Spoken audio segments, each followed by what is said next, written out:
I'm Mary Berry, and in this series I'm going to be showing you some of my absolute favourites. Not too difficult to make, not too many ingredients, and the sort of recipes that the family are going to say, ooh and ah, and please can we have them again? These favourites have been inspired by the places I love. The countryside, by the sea, markets and gardens. And of course, my home. I'll be sharing with you some brand new ideas and some recipes that I never ever tire of. Tonight, they should grow really well. It's dishes inspired by my love of fresh herbs.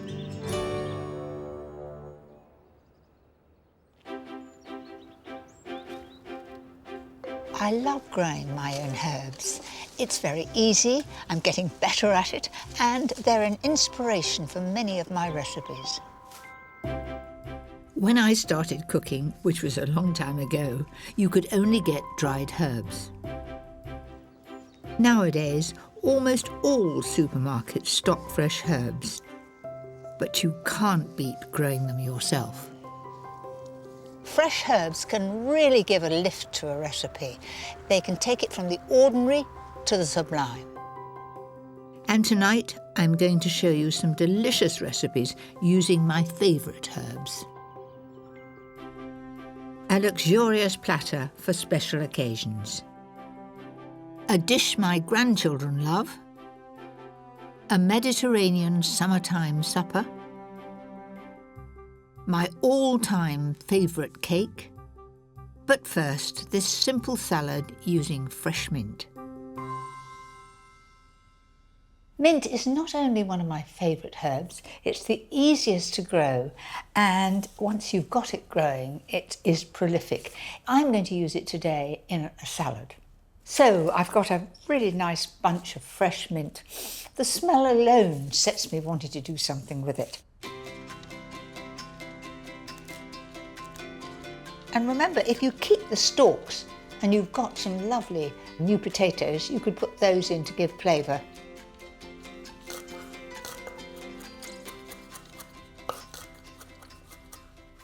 Then I'm going to do the cucumber. This is rather a big cucumber. I'll only need half. Peel the cucumber and cut it down the middle. And I always take the seeds out for a salad because they just make the salad very, very wet. Then I'm going to just cut little half moons of it. All that remains is for me to do the melon. Isn't this a prize beauty? You know, you can grow them. Thomas, our son, has a raised bed and he grew them just about this size last year. I'm growing them too, but mine are miniature ones. So I'm going to cut that in half. And all the glory is in the middle. Look at that.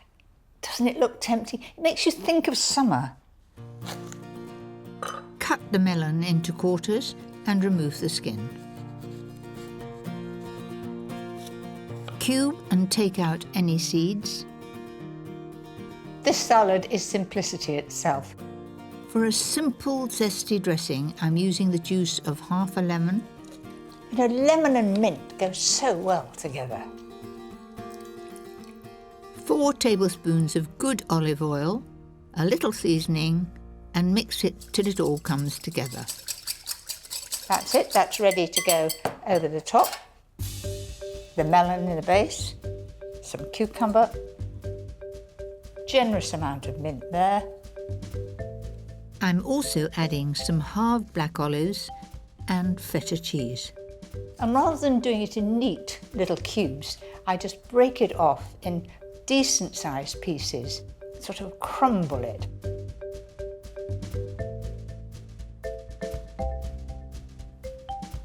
Isn't this simple? And it just reminds me of summer, these vibrant colours. Just before serving, drizzle the dressing over the top. Well, that's my favourite way of serving mint in the summer. Oh, that smells of summer, that mint. The aroma is amazing. I can get all that in one go, can't I?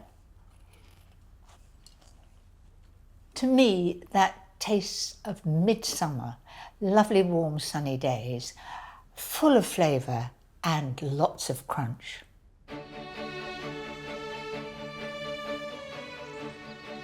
Growing your own herbs is not only easy to do, it's so much cheaper than buying them in the shops. And it's something my granddaughters, Gracie and Abby, love to help me with. That looks good, Abby. Right, now just put it in like that. You've got a watering can behind you. Can you stretch for that? That's right. And then with your hand, put the earth all round. They should grow really well.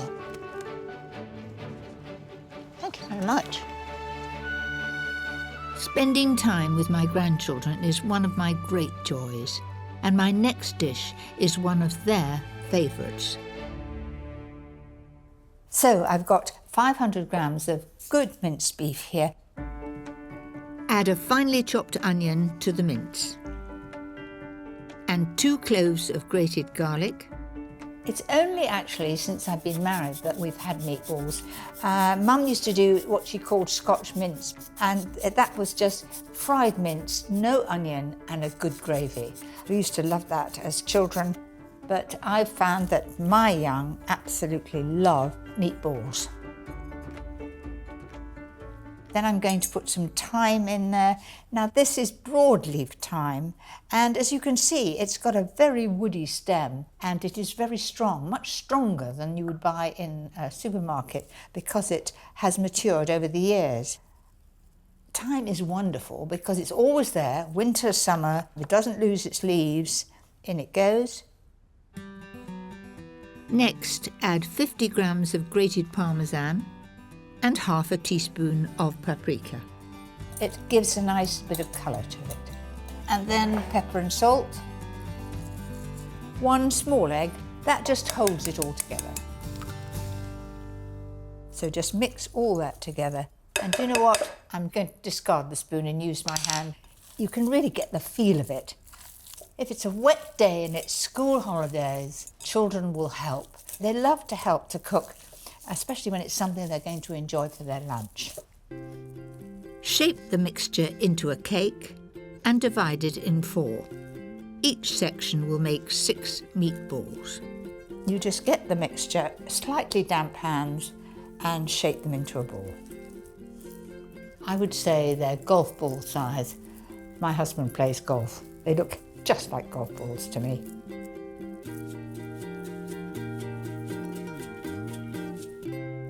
So there's the last one done. Makes a pound of mince, 500 grams, go a long way, doesn't it? It's best to chill the meatballs in the fridge for half an hour before frying. One of the secrets of making really good meatballs is to brown them well and then not to cook them for too long. They should be soft when you break into them, just like a good beef burger. And be gentle, because in fact, if you're brutal with them, they will break up. Once they're brown all over, start the tomato sauce in the same pan. First soften 1 finely chopped onion. And essential to get that tender before you add the other ingredients. So in goes 2 or 3 cloves of garlic, just to what your family likes. Add 600 ml of passata, 1 teaspoon of caster sugar, and 3 tablespoons of tomato puree. If you like it fairly piquant, a few drops of Tabasco, and then we need salt and pepper. Stir that in, and so I add about 300 ml of water to that. You might say, why add water to that? But it does intensify the flavour.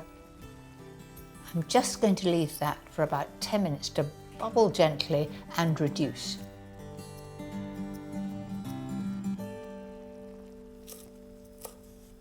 I love basil. It is an absolute natural with tomatoes. That goes in there like that. Then in goes the meatballs. then a low simmer for about 10 minutes. Then it's done. And you serve it from the pan, one pan to wash up. That's a joy, isn't it? After 10 minutes, the sauce will be reduced and the meatballs will be wonderful and juicy. It really is an intense tomato flavour, and the basil is coming through. I think the family will really enjoy that. I've used herbs in my cooking all my life, but I never tire of learning more about them. I've come to the dairy in South London to meet Chef Robin Gill. He's well known for his brave and exciting use of fresh herbs, which he grows himself in his rather unusual garden. Come on up, let me show you what I'm most proud of. Well, one of the things I'm most proud of up here.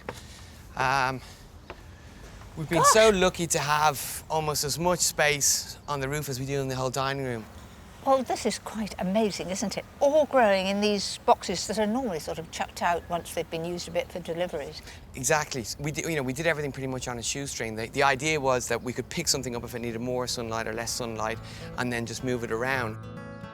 Robin's passion for fresh herbs means he now has over 40 different varieties growing on his restaurant rooftop.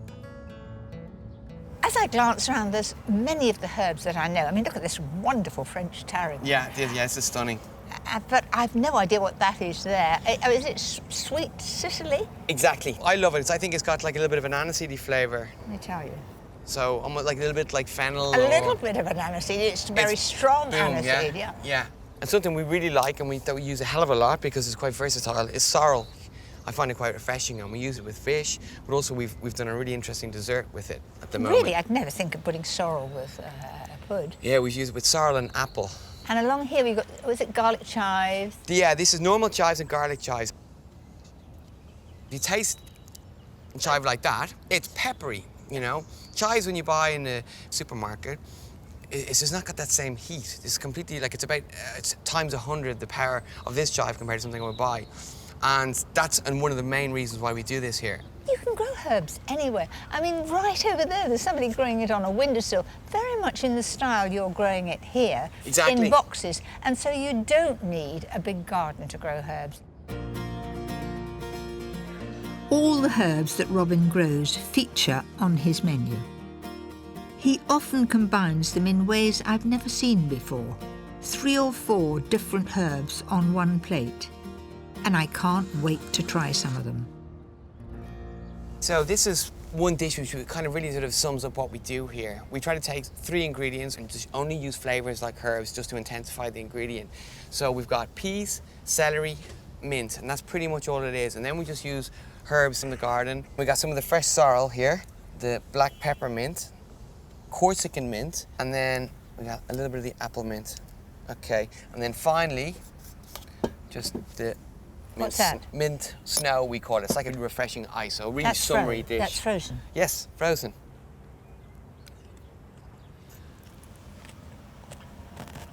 You can hear the crunch. Do you know, that's sheer heaven. The herbs really help the dish. The sorrel's coming through strongly. Yeah. And I like the idea that there's a hint of lemon, a lot of mint. It's not only Robin's diners who benefit from the herb garden, they also provide an urban haven for the bees. So I'm going to take... Oh, gosh, that was bursting out of the middle. Yeah. Ooh. You needn't bring the bees too near. No. This is one of the dishes I'm most proud of from a garden point of view. It really represents what we do here.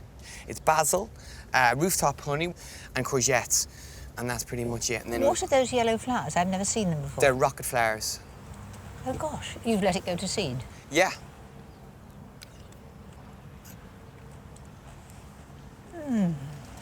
The honey is unusual. It makes me think of elderflower cordial. That's exactly it. It's the dominant flavour of the honey, you know. Without a doubt, it's elderflower. You use a very small amount of herbs, but because you've grown them, they are so much more piquant and strong. I've certainly learnt a lot, and I shall be using those rocket flowers. You mark my words. Excellent. OK, then. I've learnt a lot from Robin, and I'll definitely be planting a few new varieties in my garden next summer. My next dish uses one of the most popular and widely grown herbs, basil. Pesto lemon chicken. It is just lovely to have on a warm summery day, and it always reminds me of the Mediterranean. Start the dressing for the chicken with 6 tablespoons of mayonnaise and 4 tablespoons of fresh pesto from the shop. You can make it yourself if you've got a lot of basil, and it's simply basil, olive oil, garlic, pine nuts and a little Parmesan cheese. So, juice of half a lemon. Now I use a lemon squeezer. I know the chefs just go like that and all the juice comes out. I don't seem to have those sort of muscles, so I use a lemon squeezer. Makes it easy and effortless. So I've got juice of half a lemon in there. Then I'm going to add some pepper and salt. Could that be easier? And you get a lovely, fresh, bright green colour. Now to the chicken to go in it. I'm using chicken breasts that I've lightly roasted for 20 minutes until they're cooked through. You didn't necessarily use breasts of chicken at all. You could use a whole chicken and just take the skin off and cut it into strips.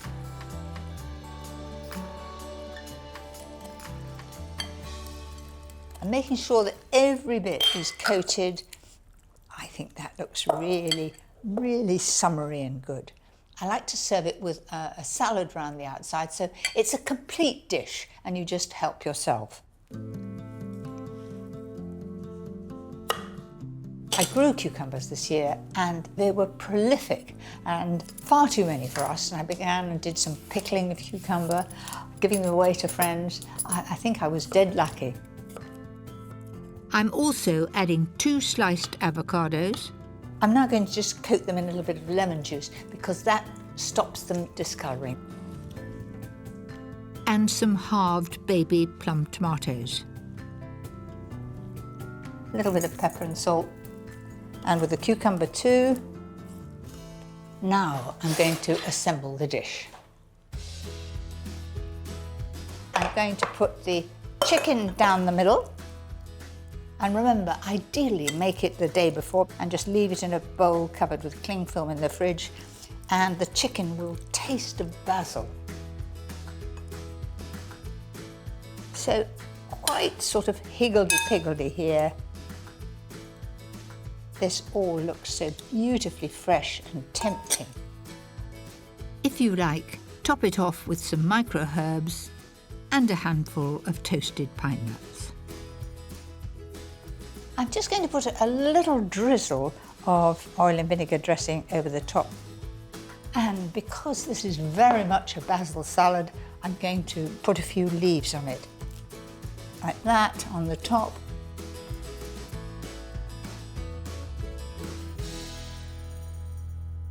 For me, that's a taste of the Mediterranean, full of flavour and sunshine.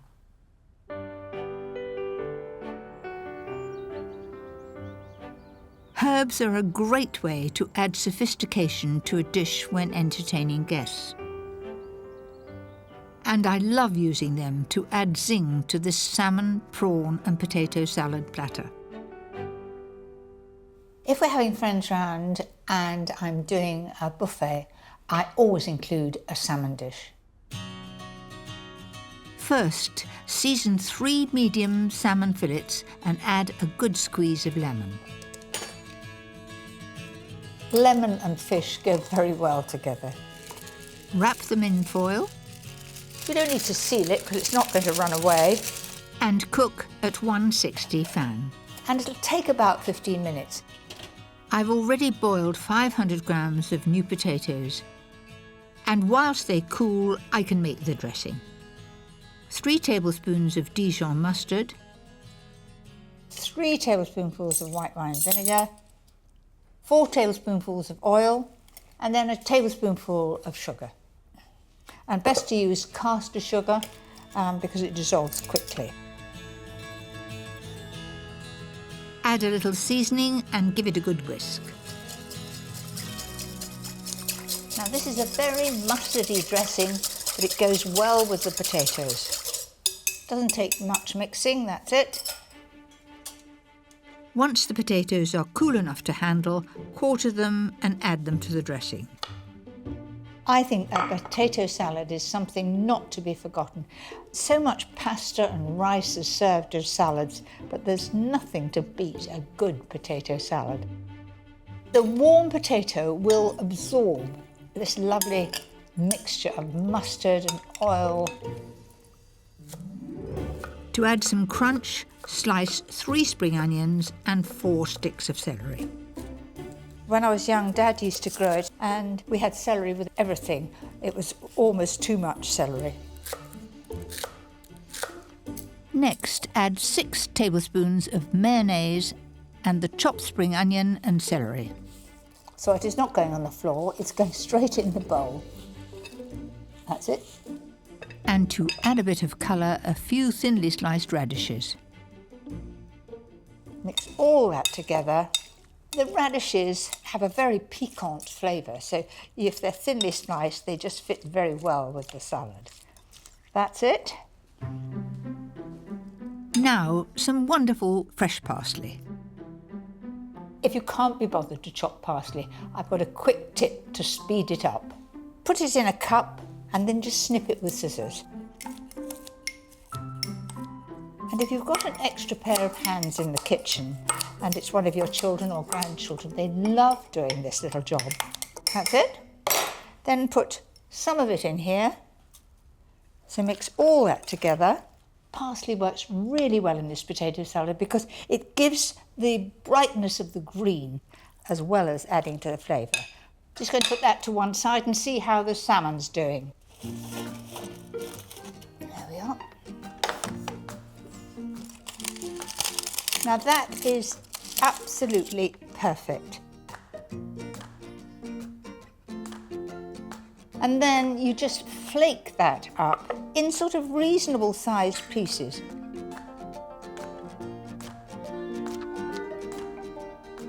Potato salad down the centre.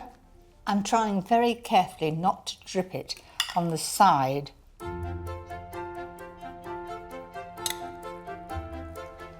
So there's the salmon all the way down. And to make it extra special, some king prawns. If you get hold of each one and tuck the tails into each other and then lie them across the top, I would serve this on an occasion that perhaps it's a special birthday or an anniversary and you've got a crowd round and you want to really push the boat out. I think they look fun and very special. And I've got something to crown the glory. You might call it showing off. I've been dying to grow micro herbs because you can't get them very easily. And just look at that. It looks so smart. It's all different kinds of lettuce and mustard. So I'm going to snip some and just put it across the top. If you haven't got micro herbs, of course you can just put parsley over the top. And I think that looks really special. So how about that for your next very special occasion? Worth trying?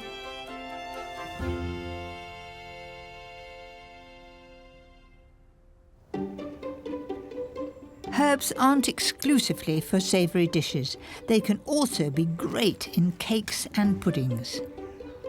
Lemon verbena is the unsung hero of my herb garden. It's just wonderful in tea, but think further. Finely chopped leaves are a great addition when you want a lemon flavour. I love it so much, I'm going to use it in my signature lemon drizzle cake.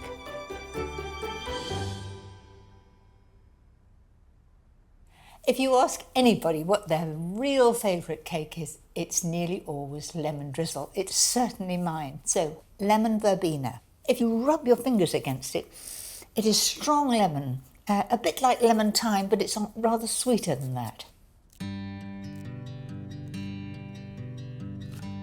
If they're really tough old leaves from a big plant you want to take out, the middle of the leaf so that it's not too tough. Don't worry if you can't get hold of lemon verbena. The recipe will still work without it.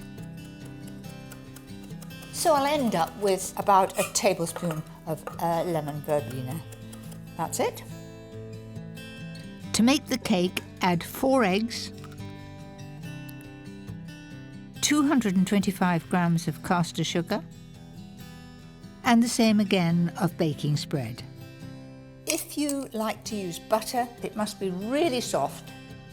Then add 275 grams of self-raising flour, 2 teaspoons of baking powder, and 4 tablespoons of milk. I've been making this for as long as I can remember. When the children were very tiny, I had my closest friend living across the road. Her mother came down to see her from the north, and she said, "You girls don't do enough baking," and she stood in the kitchen with the little prams all round and the children and made the cake for us, and it's been my favourite ever since. Add the zest of 2 lemons and beat for about a minute until beautifully smooth.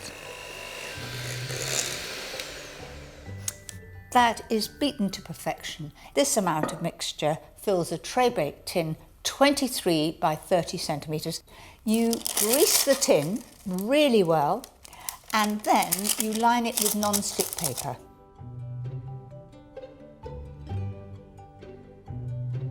I've made more of these than you've had hot dinners. If you haven't got this size tin, the same amount of mixture will fill a 20 centimetre round tin or 2 1-pound loaf tins. It needs to go in the oven at 160 for about 35 or 40 minutes. Whilst the cake bakes, get on with the delicious lemon drizzle topping. Nothing could be simpler. Start with the juice of 2 lemons, then add 175 grams of granulated sugar, and it's ready.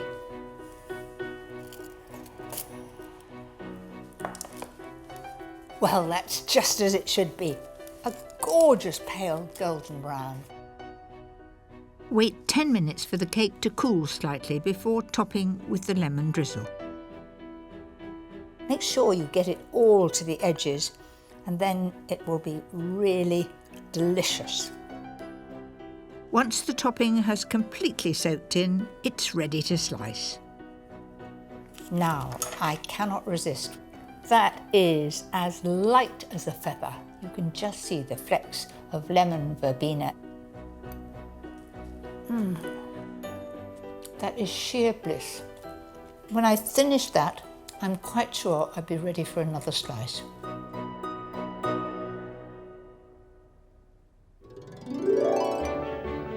Next time. That's a bit sharp at the moment. No, I think it's lovely. It's my favourites from the local farmers market.